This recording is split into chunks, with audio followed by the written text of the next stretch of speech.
আসসালামু আলাইকুম আপুরা, সবাই কেমন আছেন? আশা করছি সবাই অনেক অনেক ভালো আছেন। আজকে আমি ছোট মাছ ভুনা করে দেখাবো।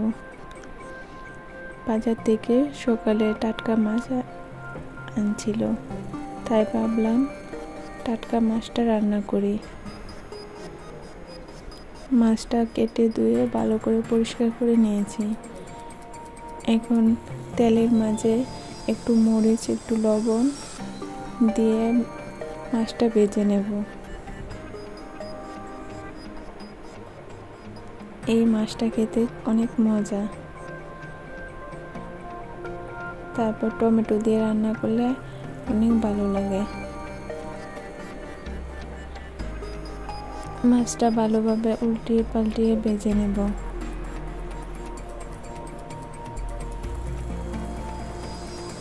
এই মাছটা কে কে খেতে পছন্দ করেন অবশ্যই কমেন্টে জানাবেন।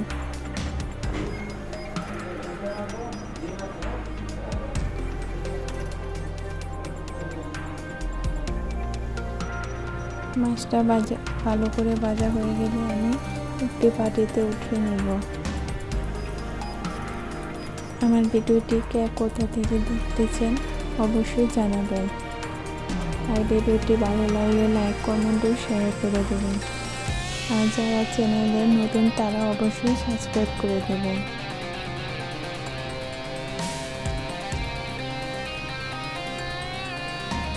মাছটা ভালো করে উল্টিয়ে ভেজে নেব।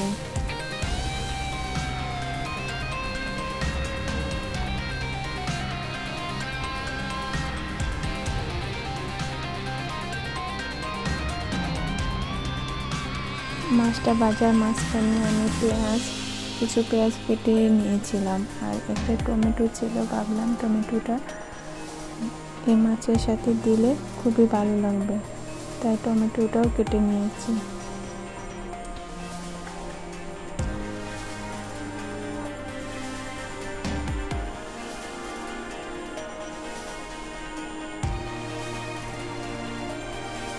এখন বাটিতে উঠিয়ে নেব।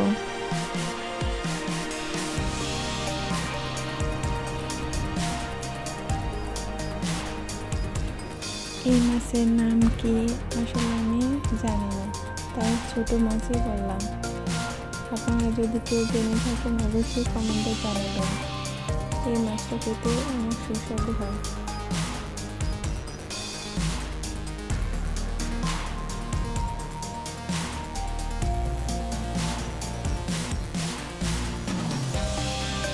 মাছটা ভাজা হয়ে গেলে এখন আমি কড়াইয়ে তেল দিয়ে পেঁয়াজ ভেজে নেব। তেলের পরিমাণ কম হয়েছিল, তাই আর একটু দিয়ে নিলাম। পেঁয়াজটা ভালো করে নিয়েছে ভেজে নেব।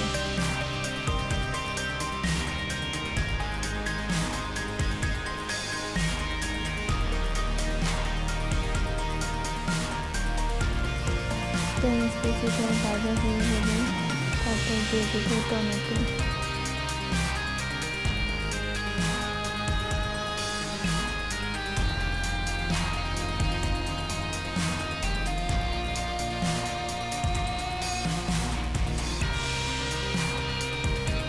টমেটোটা দিয়ে আমি ভালোভাবে ডুবিয়ে নেড়ে নেব।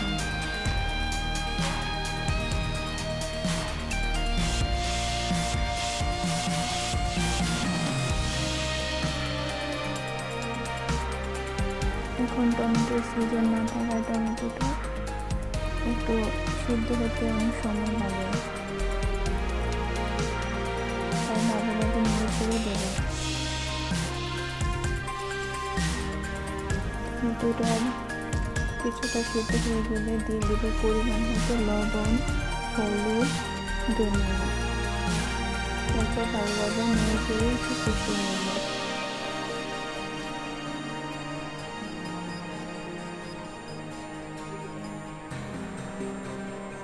তারপর মাছগুলো দিয়ে একটু কষিয়ে নেব।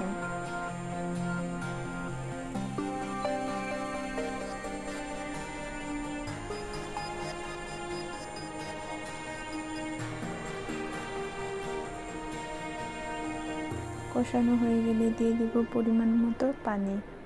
পানিটা দিয়ে ভালোভাবে উল্টে পাল্টে মাছটা আমি কিছুক্ষণ রান্না করে নেব।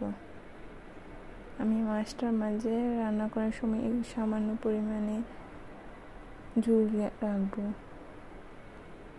ঝোল রেখে খেতে মাছ ভালোই লাগে।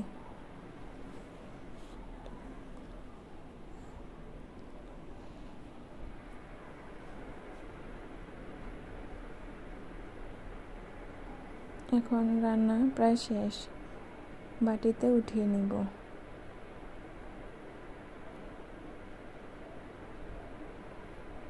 আমার ভিডিওটি দেখার জন্য সবাইকে অসংখ্য ধন্যবাদ।